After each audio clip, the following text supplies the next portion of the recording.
kami bisa melakukan aktivitas kami masih bisa bersekutu melalui pertemuan persekutuan ibadah ini melalui online ini.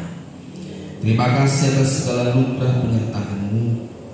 Biarlah Tuhan terus menuntun setiap langkah kami, seluruh umat-umat-Mu dan siapa saja Tuhan yang bersama dengan kami saat ini. Tuhan Yesus, sebentar kami belajar firman-Mu. Mari Bapa, Tuhan urapi setiap kami dimanapun kami berada, sehingga kami memiliki kehausan akan kebenaran-Mu, memiliki kelaparan akan firman-Mu, sebagai makanan untuk manusia batinia kami, di mana yang harus terus diubah dari sehari ke sehari. Terima kasih Bapa, urapi hamba-Mu, taruhkan perkataan-Mu sehingga kebenaran bisa disampaikan bagi kami. Terima kasih, terpujilah nama-Mu Tuhan. Kami serahkan pemberitaan firman dalam tangan-Mu. Haleluya. Bersama kita katakan amin. Saudaraku, hari ini saya akan bawakan satu tema, yaitu penyertaan Allah. Untuk apa dan siapa? Apakah semua orang disertai oleh Tuhan? Ya, saudaraku, kita harus memahami pengertian bahwa Allah hadir di mana saja. Allah ada di segala tempat. Itu adalah fakta dan kebenarannya, bahwa Allah ada di segala tempat. Tetapi saudaraku, menjadi pertanyaan bagi kita, apakah semua orang disertai Allah? Dan apakah semua tindakan yang kelihatannya baik juga disertai oleh Allah? Ya, karena kalau sesuatu tindakan, pekerjaan, perbuatan disertai oleh Allah, maka itu pasti tidak akan sia-sia. Tetapi Allah berkata dalam firman-Nya bahwa segala sesuatu yang kamu lakukan, apapun yang kamu lakukan, kalau tanpa kasih, maka tidak ada gunanya. Berarti kalau sesuatu bisa diartikan sesuatu yang dilakukan tanpa penyertaan Allah, tanpa kasih yang benar, maka sebenarnya tidak ada gunanya, itu sia-sia, sekalipun itu kelihatannya baik. Nah, berarti ada perbuatan-perbuatan, ada orang-orang yang kelihatannya melakukan banyak hal, tapi sebenarnya tidak disertai oleh Allah. Ini penting kita ketahui sebagai orang Kristen. Kenapa? Supaya kita tahu bahwa apa saja yang kita lakukan, bahwa apapun yang kita lakukan, kita perkarakan ini disertai Allah atau tidak. Ini diperkenan Allah atau tidak. Karena perlu kita pahami, sesuatu yang disertai Allah pastilah yang dikenang oleh Allah. Kalau kita lihat dalam firman Tuhan mulai dari Kejadian sampai Wahyu, Allah selalu berkata, aku akan menyertaimu, aku akan menyertaimu, aku akan menyertai engkau.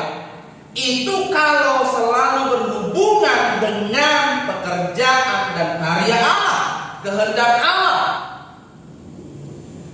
Kalau kita baca Alkitab, Allah, aku akan menyertai engkau, aku akan menyertai kamu, itu selalu diawali dengan perintah, dengan kehendak Allah yang diberi, yang diberitahu dengan perintah, dengan firman,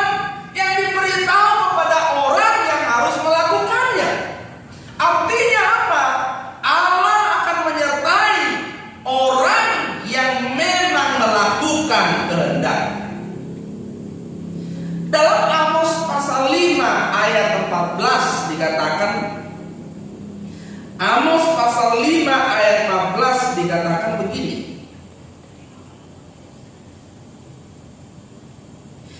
Carilah yang baik dan jangan yang jahat, supaya kamu hidup. Dengan demikian Tuhan Allah semesta alam akan menyertai kamu seperti yang kamu katakan. Carilah Allah, carilah yang baik dan jangan yang jahat, supaya kamu hidup. Dengan demikian Tuhan Allah semesta alam akan menyertai kamu. Dengan kata lain, berarti kalau kamu hidup tidak baik, jahat, tidak baik dan jahat di sini jangan kita sandingkan dengan perbuatan-perbuatan manusia. Tetapi tidak baik dan tidak jahat itu menurut ukuran Allah.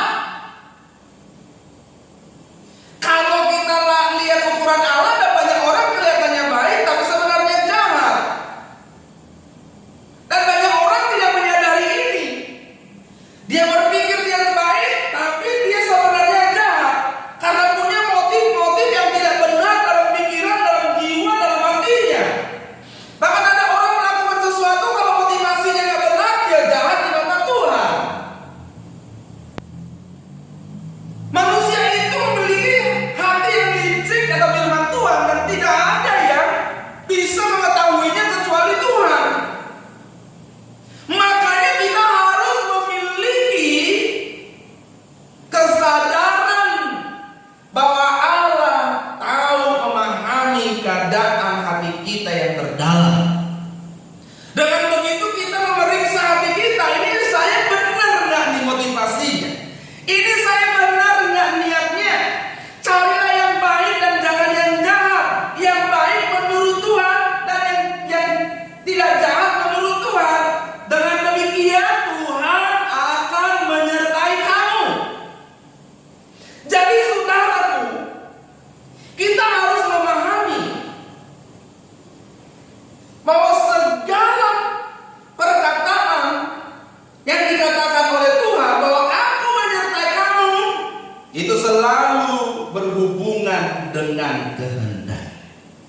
Itu artinya Allah hanya menyertai orang yang sesuai, yang hidup sesuai kehendaknya, dan pekerjaan-pekerjaan, perbuatan-perbuatan yang sesuai dengan kehendak.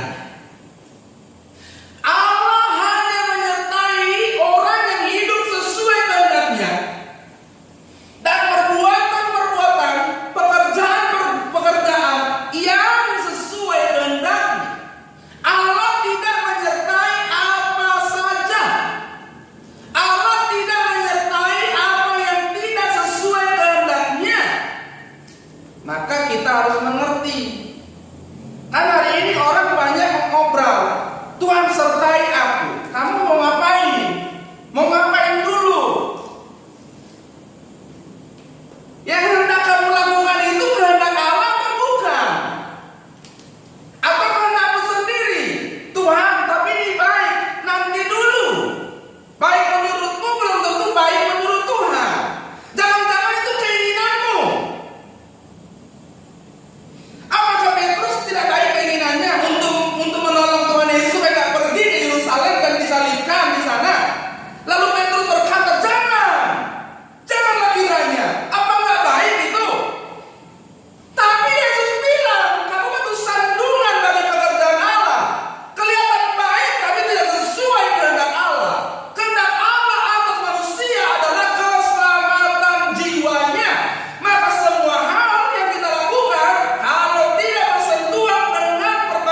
ini. Kenapa?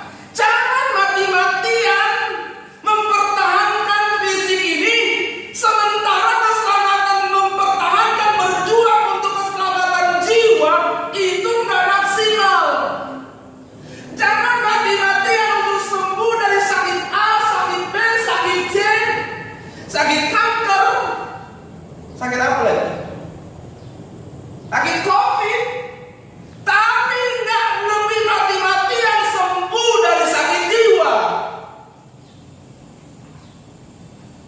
Sementara fisik kita ini akan berakhir, sesehat apapun dirimu. Saya beritahu, ini bukan berarti kita nggak jaga kesehatan. Kita harus jaga kesehatan semaksimal mungkin, sebaik mungkin. Tapi saya beritahu, sesehat apapun engkau, fisikmu akan berakhir dan akan binasa. Maka kita harus ngerti, penyertaan Allah yang sempurna itu untuk keselamatan jiwa, bukan fisik. Penyertaan Allah yang sempurna itu menuntut bagaimana jiwamu sembuh, bukan fisikmu. Toh kalau fisikmu sehat, binasa juga. Benar nggak? Hah? Iya. Tapi banyak orang nggak sadar ini. Coba ada orang loh tiba-tiba sehat, nggak pernah sakit, wah sehat banget, dia olahragawan, tiap hari olahraga 5 jam sehari, sampai nggak sempat makan, berjemur 2 jam sehari, iya nggak? Minum vitamin tiap hari, sehat saudaraku, sehat, tiba-tiba mati. Sudah dijalankan dengan baik. Tapi ada orang yang iseng, saudara. Mudah-mudahan iseng, bukan karena bodoh. Tuh, mati juga. Tidak baguslah makan apa aja, toh mati juga. Nggak begitu kelakuanmu itu diperhitungkan Tuhan. Jiwamu itu, jiwamu yang rusak terlihat dari kelakuanmu. Jadi kamu, kenapa kita harus hidup benar, berlaku benar? Karena itu gambaran jiwamu. Dan keadaan jiwamu itu menentukan keselamatanmu. Jadi kita nggak boleh bilang apa makan apa aja Pak, mati juga. Yang nggak boleh dimakan juga makan aja. Yang penting puas Pak. Toh yang jaga kesehatan juga mati, yang nggak jaga kesehatan juga mati.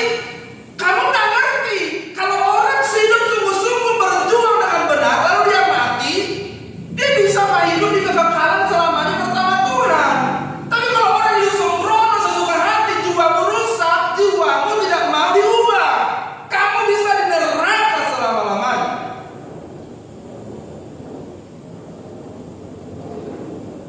Jadi saudara, satu-satunya proyek Tuhan itu bagi manusia adalah keselamatan jiwa.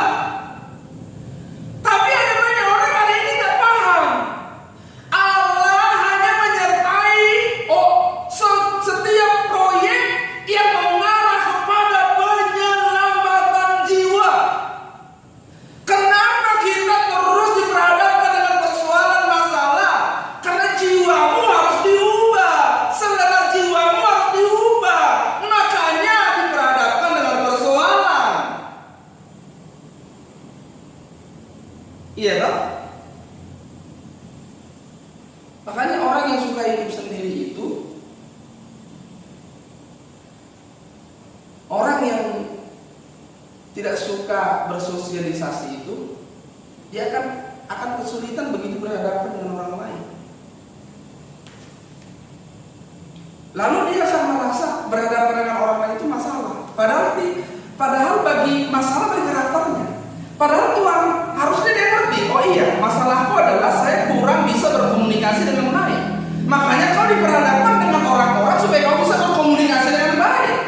Orang itu justru menurut karaktermu yang belum berubah merepotkanmu. Tapi menurut Tuhan kehadirannya supaya mengubah kamu yang tidak biasa berkomunikasi jadi biasa berkomunikasi. Yang tidak biasa bekerja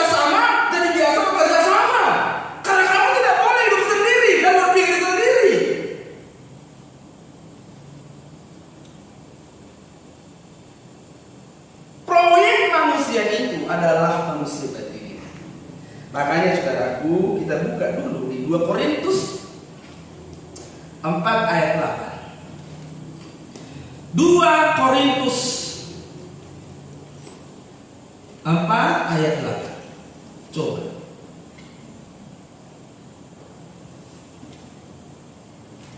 Sampai dengan 12. Sudah ketemu Bapak Ibu?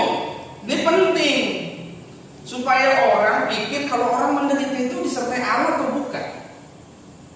Tergantung dia menderita karena apa. Ya. Supaya orang ngerti, jangan dikira itu yang uangnya banyak, jabatannya tinggi, hidupnya bermewah-mewah, lalu itu yang disertai Allah. Nanti dulu. 2 Korintus 4 ayat 8 sampai 12 saya bacakan, dikatakan begini. Ini Paulus yang bilang kepada jemaat Korintus. Dalam segala hal kami ditindas, namun tidak terjepit. Kami habis akal, namun tidak putus asa. Kami dianiaya, namun tidak ditinggalkan sendirian. Kami dihempaskan, namun tidak binasa. Kami senantiasa membawa kematian Yesus di dalam tubuh kami, supaya kehidupan Yesus juga menjadi nyata di dalam tubuh kami. Sebab kami yang masih hidup ini terus-menerus diserahkan kepada maut karena Yesus, supaya juga hidup Yesus menjadi nyata di dalam tubuh kami yang fana ini. Maka demikianlah maut giat di dalam diri kami dan hidup giat di dalam kamu. Ayat 16 sampai 18 lagi. Sebab itu, ini sambungan dari yang di atas. Sebab itu, sebabkan apa maksudnya? Penderitaan-penderitaan yang tadi kita baca. Kami tidak tawar hati, tetapi meskipun manusia lahiriah kami semakin merosot, namun manusia batiniah kami dibaharui dari sehari ke sehari.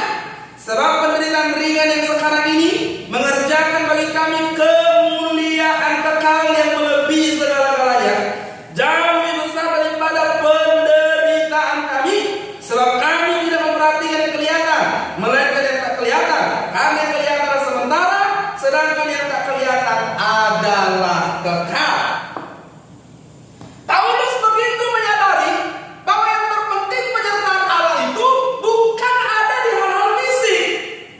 Dia tidak mempersoalkan Allah menyertai aku tidak ya, kok aku menderita begini. Allah menyertai aku tidak ya, kok aku ditindas. Justru dia berkata, meskipun manusia lahiriah kami semakin merosot, tapi bukti penyertaan Allah bagi mereka adalah manusia batiniah mereka dibaharui dari sehari ke sehari. Kenapa? Karena Allah dan penyertaannya menuntun orang bukan kepada yang kelihatan, bukan mencapai yang kelihatan. Seperti yang Paulus katakan, kami tidak memperhatikan yang kelihatan, melainkan yang tak kelihatan. Karena yang kelihatan ini sementara, sedangkan yang tak kelihatan adalah kekal. Dengan kata lain, penyertaan Allah bagi kami bukan berarti kami tidak ditindas, tidak punya persoalan, tidak mengalami sakit penyakit, tidak mengalami pencobaan. Penyertaan Allah bagi kami adalah di tengah segala keadaan itu kami memiliki perubahan manusia batiniah yang akan memiliki masa depan di kekekalan. Jadi kita harus mengerti sebab penderitaan ringan yang sekarang. Coba Paulus itu jelaskan penderitaannya secara singkat di atas. Kami ditindas, bahkan kami setiap hari diperhadapkan dengan maut, kematian. Kami terjepit, kami dihempaskan. Tapi dia bilang apa? Itu penderitaan ringan. Penderitaan ringan. Kenapa itu jadi ringan? Karena ada bandingannya. Bandingannya kenapa jadi ringan? Kenapa penderitaan kita jadi ringan? Karena penderitaan itu mengerjakan kemuliaan kekal yang melebihi segala-galanya. Jadi saudara, penderitaanmu jangan bandingkan kepada apa saja, apapun di dunia ini. Jangan kau bandingkan penderitaanmu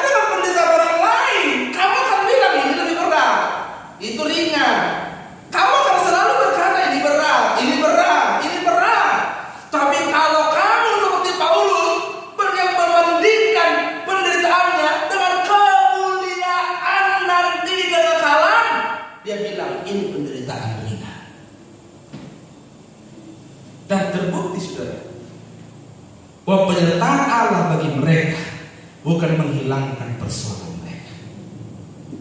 Amin.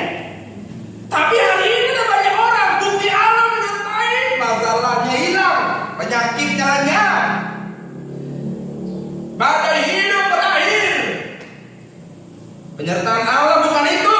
Penyertaan Allah bagi umat pilihan adalah meskipun kami mengalami banyak pergumulan persoalan, meskipun manusia lahiriah kami semakin merosot, tapi manusia batinnya kami dibaharui dari sehari ke sehari.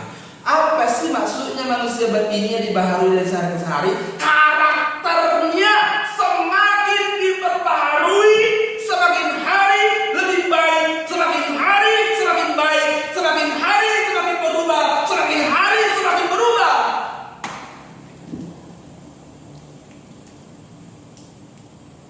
Itu maksudnya Allah menyertai.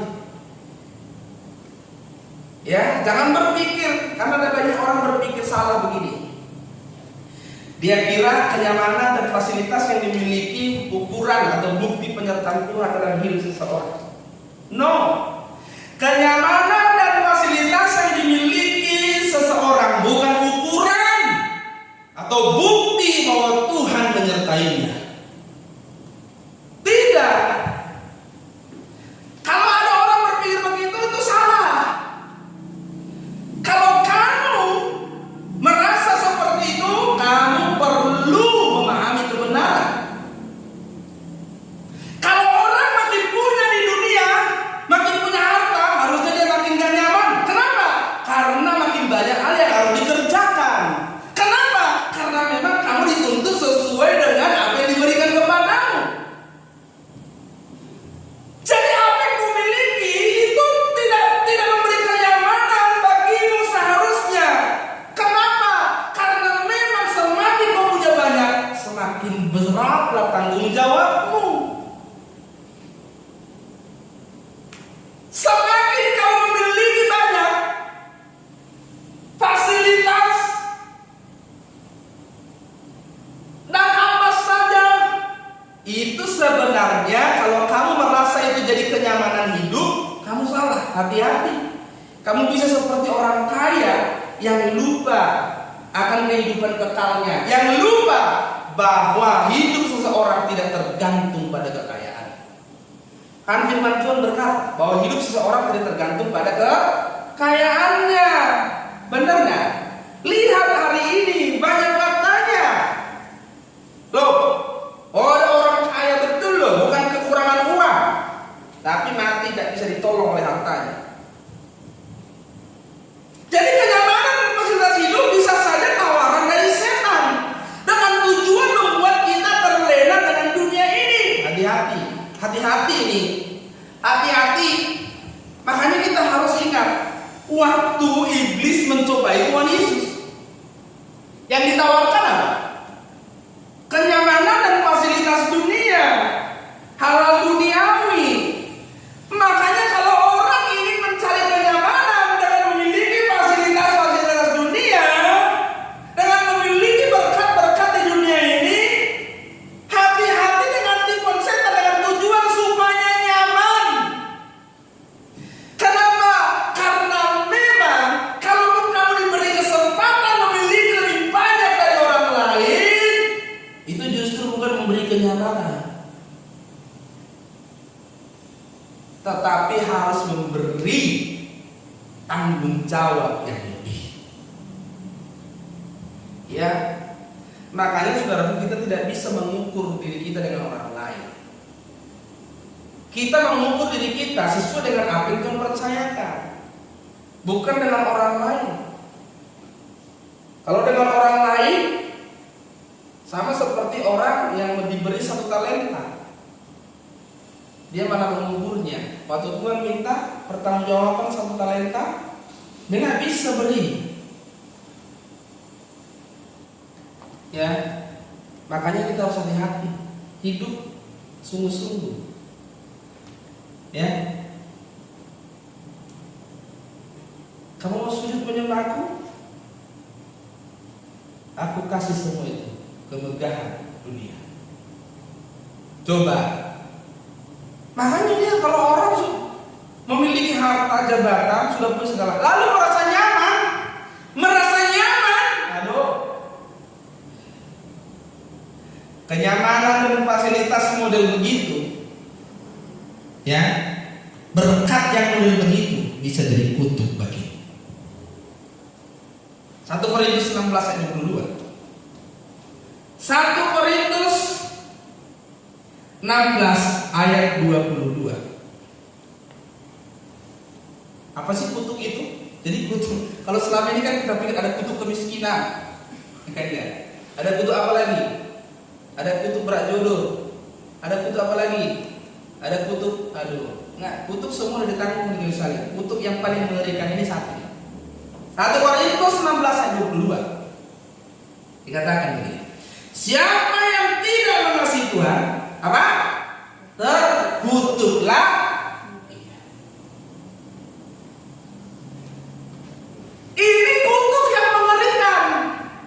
Siapa yang tidak mengasihi Tuhan, terkutuklah ia. Masalahnya, cukupkah mengasihi Tuhan dan berkata aku mengasihi Tuhan? Nggak bisa kan? Nggak bisa. Karena jelas-jelas firman Tuhan berkata dalam Yohanes 14 ayat 21 sampai 24, mengasihi Allah adalah melakukan firman-Nya. Mengasihi Allah itu artinya hidup sesuai kehendak-Nya. Kalau orang tidak hidup sesuai kehendak Allah, dia terkutuk. Ngeri. Saya ada yang khotbah ini ngeri menyampaikannya. Kamu nggak boleh memahami kehendak Allah itu hukum-hukum tertulis. Jangan tauratis, jangan liturgis. Loh, kalau orang yang tauratis itu gini, dia lihat dulu tertulis, ada nggak dituliskan?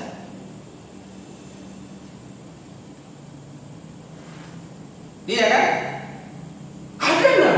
Lalu kalau nggak tertulis gimana? Apakah semua hukum Allah itu ditulis dalam Alkitab? Tidak semua, karena penyataan Allah itu dinyatakan bertahap. Tidak semua, bahkan Alkitab berkata tidak semua hal yang disampaikan oleh Tuhan ditulis. Makanya kamu harus mencari tahu apa yang tidak tertulis. Melalui apa? Hubungan pribadi. Melalui apa? Melalui kejadian-kejadian hidup. Kamu memahami kehendak-Nya. Hukum kita sekarang itu Allah sendiri, jangan liturgis dan tauratis. Iya toh? Iya. Nanti kalau kita bilang begini, kamu nggak boleh loh pergi ke situ. Mana ayatnya? Kan repot, bener nggak? Makanya kalau orang kita bilang, nggak boleh merokok loh, ayatnya mana? Itu tauratis itu. Nggak bisa makan di nuranimu bahwa asap seperti itu merusak kesehatan.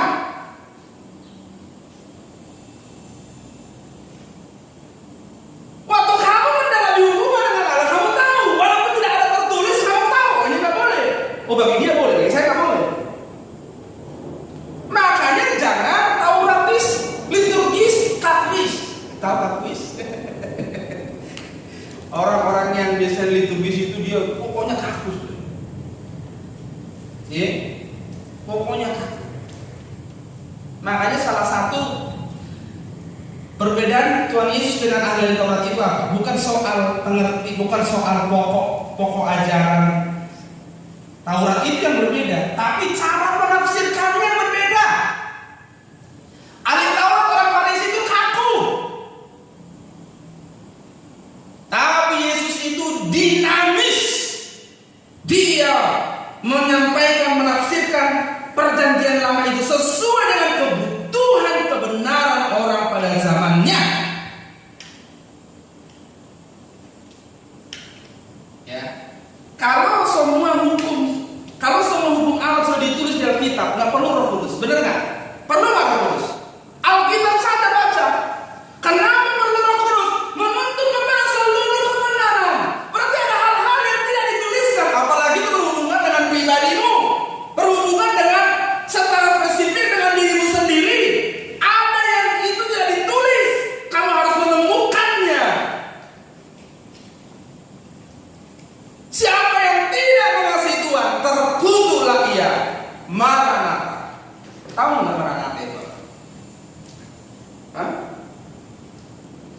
ujungnya ayat ini Maranatha. Maranatha itu kan selesai, Tuhan datang, sudah. Berkat dan kesuksesan jasmani belum tentu berkat Tuhan. Ya. Karena jika dengan semua itu kau tidak semakin takut. Ingat, tidak semakin takut. Jadi maksudnya itu kenapa ada kata semakin? Maksudnya semakin kau punya berkat, semakin takut. Jadi takutmu hari ini, kalau kamu punya berkat 10, kamu memiliki ketakutan. Lalu kenapa jadi 15? Kamu harus makin takut lebih dari kemarin. Nah, apa maksudnya? Lalu kenapa jadi 20? Harus semakin takut daripada yang punya 15. Lalu kenapa jadi 30? Harus semakin takut dari yang punya 20. Semakin jadi berkat itu membawa kita semakin takluk kepada Allah. Berkat dan kesuksesan jasmani bisa jadi kutuk jika dengan semua itu tidak membawamu semakin takut pada Tuhan. Maka itu bukan berkat, tapi justru menjadi kutuk bagimu. Kenapa? Karena siapa yang tidak mengasihi Tuhan, dia terkutuk. Jadi bapak-bapak, ibu-ibu semua yang ada di sini dan di mana saja, ya, ingat ini, kamu mau dikutuk atau mau jadi berkat?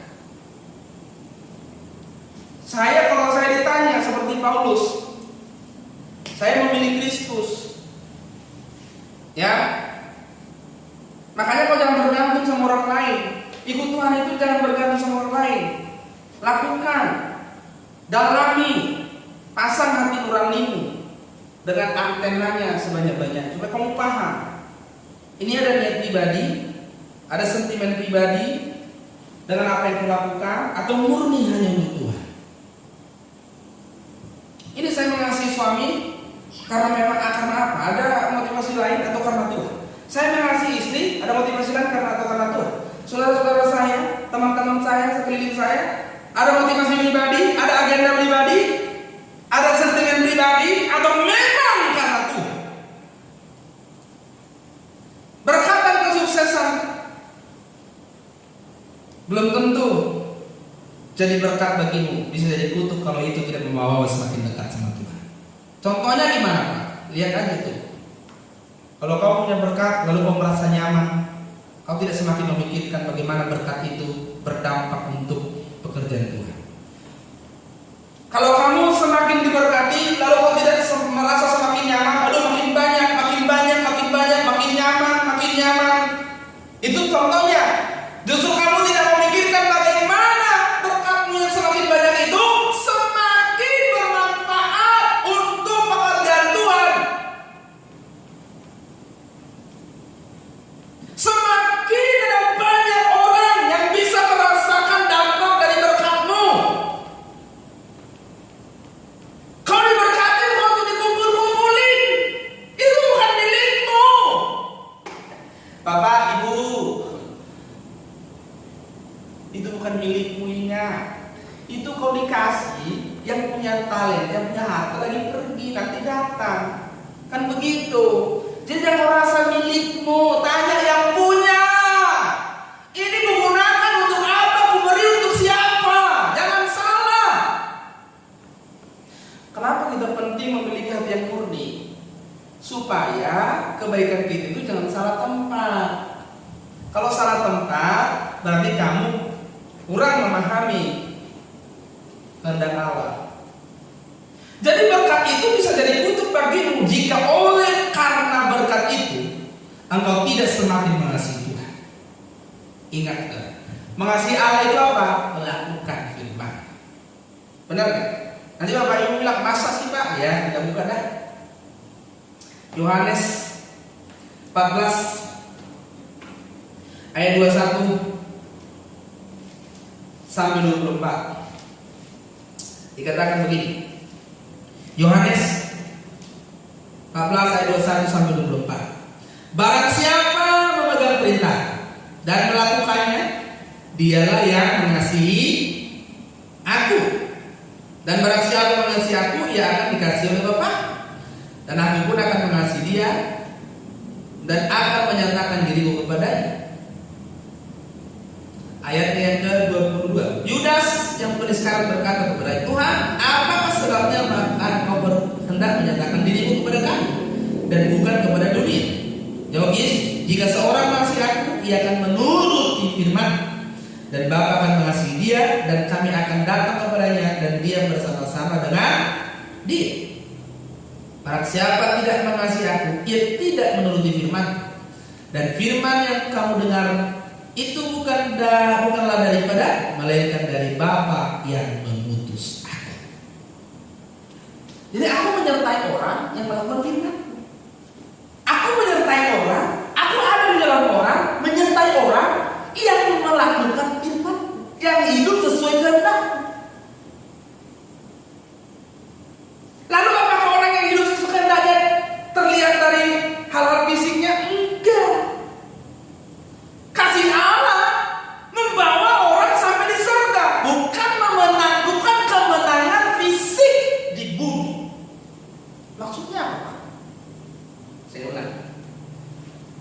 Kasih Allah yang benar, penyertaan Allah harus membawa orang sampai ke surga, sampai di surga, bukan mempersoalkan kemenangan secara fisik di bumi.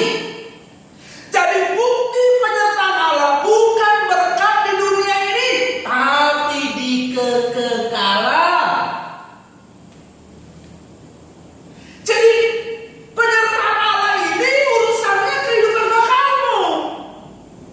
Bukan sekedar kamu berhasil di bumi, mengalami kemenangan fisik di bumi, keberhasilan secara jasmani di bumi, tapi gak nyampe ke surga. Lebih baik gak usah. Lebih baik gak meraih apapun di dunia daripada kehilangan keselamatan jiwa. Untuk apa kau memiliki seisi dunia kalau jiwamu binasa? Jadi bukti penyertaan Allah itu membawamu adanya sebuah proses, adanya sebuah pergumulan hidup, adanya sebuah perjalanan hidup yang membawamu sampai di surga. Dan itu urusannya manusia batiniamu, bukan jasmanimu. Bagi umat perjanjian baru, penyertaan Allah bukan ditandai dengan kemenangan secara fisik atau tanda-tanda secara jasmani. Iya kan? Bukan. Bagi umat perjanjian baru bukan. Kau lihat Pak, Paulus yang bilang tadi, apa itu kemenangan fisik? Kalah mereka secara fisik, hartanya diambil, dikejar-kejar, terancam nyawanya. Apakah mereka tidak disertai Allah? Justru mereka disertai Allah. Kemenangan orang percaya ditandai dengan kehidupan yang semakin berkenan kepada Allah. Meskipun manusia kami lainnya kami semakin merosot, kemenangan orang percaya ditandai dengan kehidupan yang semakin berkenan kepada Allah dan ditandai dengan karakter yang semakin berubah. Jadi bapak-bapak, ibu-ibu, kalau kamu pun ditindas, istri-istri yang ditindas di rumah oleh suaminya, tidak apa-apa.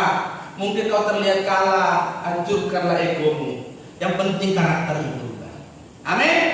Suami-suami yang ditindas oleh istri, kan ada suami juga nih ketekin istri, ya enggak? Ya kan? Sabarlah, tidak apa-apa. Kamu diperlakukan seperti apa-apa, yang penting karaktermu berubah. Anak-anak yang ditindas oleh orang tua atau orang tua yang ditindas oleh anak, tidak apa-apa.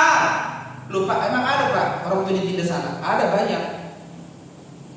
Pak, emang ada Pak anak ditindas orang tua? Banyak. Tidak apa-apa, yang penting karaktermu berubah. Mungkin kau merasa kalah di bumi, tidak apa-apa, karena kemenangan orang percaya itu ditandai dengan kehidupan yang semakin berkenan kepada Allah dan ditandai oleh karakternya semakin berubah. Di dunia ini kita tidak harus menang. Kalau kau lihat orang-orang Kristen zaman mula-mula, abad mula-mula, abad pertama,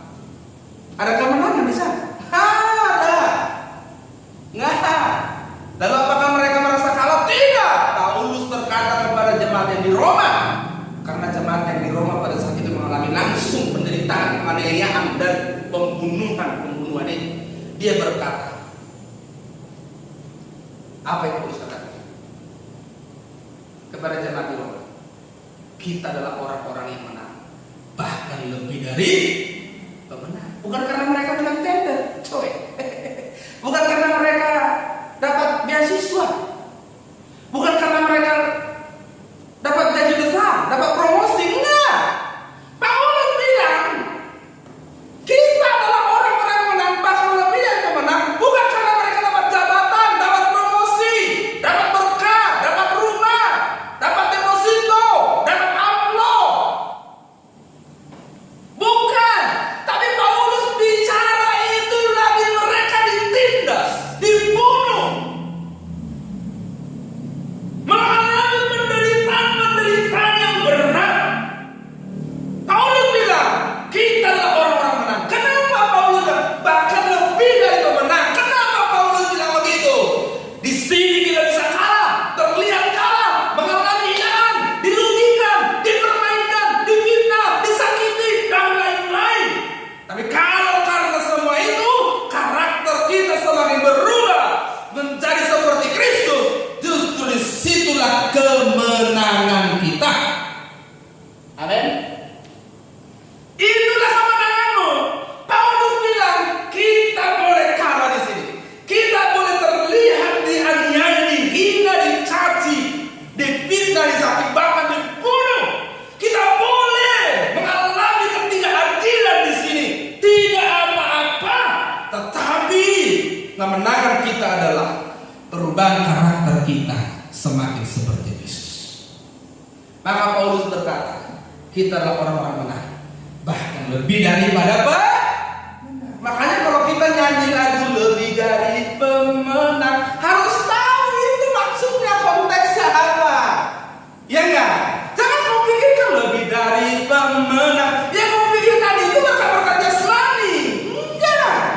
Lebih dari pemenang yang Paulus maksud di situ lah karakternya yang terus bisa mengasihi Tuhan dan semakin mengasihi Tuhan di tengah-tengah penderitaan yang mereka alami. Justru mereka semakin cinta, semakin sayang sama Tuhan, semakin mengasihi Tuhan. Itulah kemenangan. Ya, jadi kasih Allah harus membawa ke surga. Amin. Jadi kalau hanya sekedar apa yang kau alami itu, apa yang kau terima, apa yang kau miliki, hanya sekedar untuk di bumi, oh Allah tidak menyertai itu. Penyertaan Allah harus membawa ke surga. Bukan mentok di bumi. Kalau mentok di bumi apa gunanya? Cuma 70-80 tahun mentok habis dah, nggak ada. Tapi penyertaan Allah harus membawa orang sampai ke surga. Nah, karena membawa orang sampai ke surga, berarti urusannya manusia batinia, jiwa, bukan kemenangan secara fisik. Jadi Bapak Ibu, di dunia ini kita tidak harus menang. Amin. Makanya kalau suami sama istri ini ada yang ribut, itu kan cari menang. Iya nggak? Pokoknya penting aku menang. Orang berdebat cari menang. Ya nggak? Karena mereka berpikir kalau udah menang berarti itu yang benar. Nah, kalau udah menang di bumi berarti itu benar. Enggak. Ya. Nah, jangan kamu mengejar mahkota di bumi. Senang kali loh kalau orang menang di bumi lalu dapat mahkota. Aduh, mahkota kita di kekekalan. Jangan senang sudah dapat mahkota di bumi, lalu dengan caramu kamu berusaha menang. Ya, mahkota kita di kekekalan. Itu mahkota kita. Kemuliaan di kekekalan. Jadi kalau suamimu, istrimu, siapa saja suka ngotot, suka apa, dia pokoknya pengen sempurna, ya udah kamu nggak apa-apa, kamu terlihat kalah. Yang penting kamu hidup benar. Amin. Nggak apa-apa istri, suami terlihat kalah. Yang penting kamu lebih daripada pemenang. Lebih dari pemenang itu apa? Karaktermu menang. Ya. Jadi persoalan membuat karakter berubah. Jadi bukti penyertaan Allah itu apa? melalui persoalan. Ya, Jangan membuktikan kemenangan di hadapan Tuhan dengan apa yang kurai di bumi. Bukan itu. Wah, udah nyaman, aku berhasil. Itu berhasil versi, bukan berhasil versi Tuhan. Ya. Jadi ingat Bapak Ibu, penyertaan Allah hanya bagi mereka dan segala sesuatu yang sesuai dengan kehendak. Penyertaan Allah hanya bagi mereka yang hidup sesuai dengan kehendaknya dan segala sesuatu tindakan perbuatan yang sesuai kehendak. Makanya cari tahu tentang Allah, bukan hanya sekedar baik. Baik itu saudaraku, tidak bisa baik, apalagi itu baik ukuran manusia. Iya kan? Contoh begini, saya kasih uang sama si A, belum tentu menurut si B itu baik, benar nggak? Lalu si A nanti bilang begini sama saya, baik banget ini. Si B nggak bilang, baik apaan? Belum tentu, benar? Belum tentu. Tapi kalau baik menurut Tuhan, ya sudah, ada persoalan orang mau bilang apapun baik menurut Tuhan. Ini kehendak Allah. Makanya Paulus berkata apa? Aku tidak berusaha menyenangkan hati manusia. Adakah Allah atau manusia senangkan? Tetapi aku tidak berusaha menyenangkan hati manusia. Aku berusaha menyenangkan hati Allah. Makanya ukurannya tidak boleh manusia. Tuhan disenangkan atau tidak? Karena Allah bagi manusia adalah keselamatan jiwanya. Ingat ini. Makanya kalau urusan perubahan jiwa, Allah pasti menyertai. Tapi urusan hal jasmani belum tentu Allah menyertai. Kalau itu tidak digunakan untuk proyek keselamatan jiwa.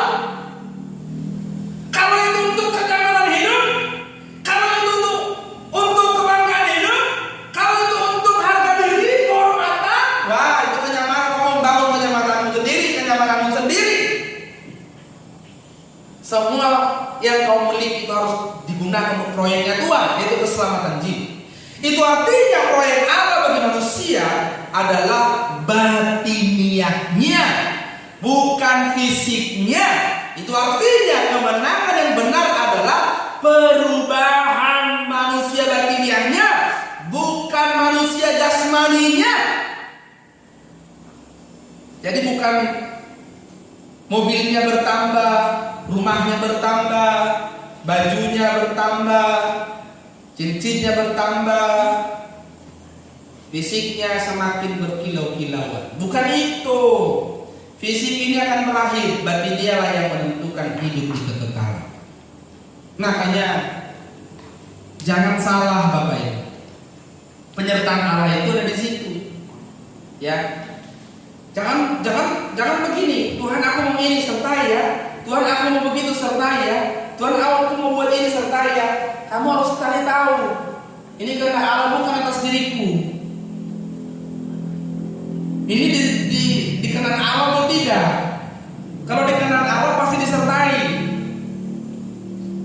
Saya lihat banyak orang dia mau apa saja dia minta Tuhan menyertai.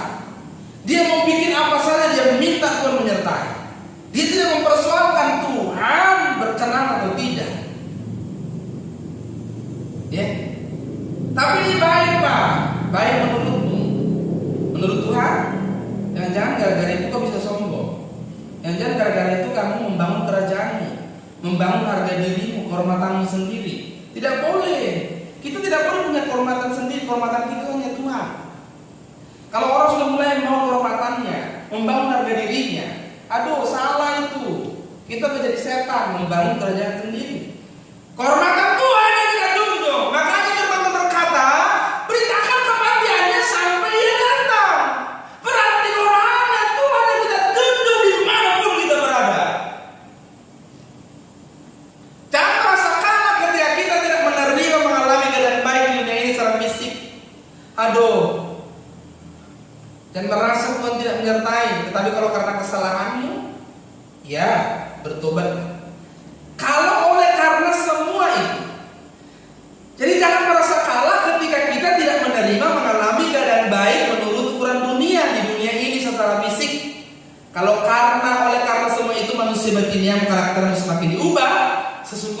sedang disertai Allah menuju kemenangan yang sesungguhnya, yaitu prestasi di kekekalan. Prestasi kekekalan itu terpenting. Demikian juga sebaliknya. Jangan merasa udah menang, jangan merasa udah nyaman. Karena kamu merasa secara jasmani, secara fisik itu kamu mengalami kemenangan-kemenangan, kamu mengalami kenyamanan-kenyamanan. Sementara karaktermu tidak semakin berubah, kamu sedang menuju kekalahan yang sesungguhnya. Jadi Bapak Ibu, penyertaan Allah bukan untuk semua orang dan bukan untuk segala hal. Catat ini, sekalipun kelihatannya baik. Sulitnya ikut Tuhan itu di situ. Tidak semua yang kelihatan baik itu berkenan kepada Tuhan. Apalagi kalau kita sudah jadi umat pilihan, karena standarnya jadi khusus. Kamu tidak boleh menyamakan perbuatanmu dengan perbuatan orang secara umum, karena standarnya jadi khusus. Kamu harus perkarakan, ini tepat tidak? Yang kulakukan ini benar tidak? Tepat tidak? Seperti yang Tuhan kehendaki. Makanya dalam hidup kita dipaksa berhubungan dengan Allah. Tidak dipaksa oleh keadaan, itu harus berhubungan dengan Allah melalui doa, firman, dan kejadian-kejadian ini. Kenapa? Karena kita tidak bisa ambil dari orang lain. Yang dilakukan orang lain belum tentu bisa kita ambil untuk kita. Kenapa? Karena Allah memiliki proyek khusus mengenai keselamatan jiwa ini bagi setiap orang. Teknisnya tidak sama. Jadi penyertaan Allah bukan untuk semua orang dan untuk segala hal. Jangan kamu merencanakan lalu Tuhan sertai. Kamu yang merencanakan, minta Tuhan sertai. Kamu yang pengen, minta Tuhan sertai. Karena Tuhan itu membantumu. Kamu harus belajar berkata seperti firman Tuhan. Seharusnya kamu berkata, jika Tuhan menghendaki, kami akan berbuat ini dan berbuat itu. Penyertaan Allah hanya untuk mereka yang hidup dalam kehendaknya dan hanya untuk tujuan Allah saja. Amin. Jadi apakah kita disertai Allah? Penyertaan Allah itu untuk apa dan untuk siapa? Kita harus mengerti, kita harus memahaminya. Penyertaan Allah hanya untuk mereka yang hidup dalam kehendaknya dan hanya untuk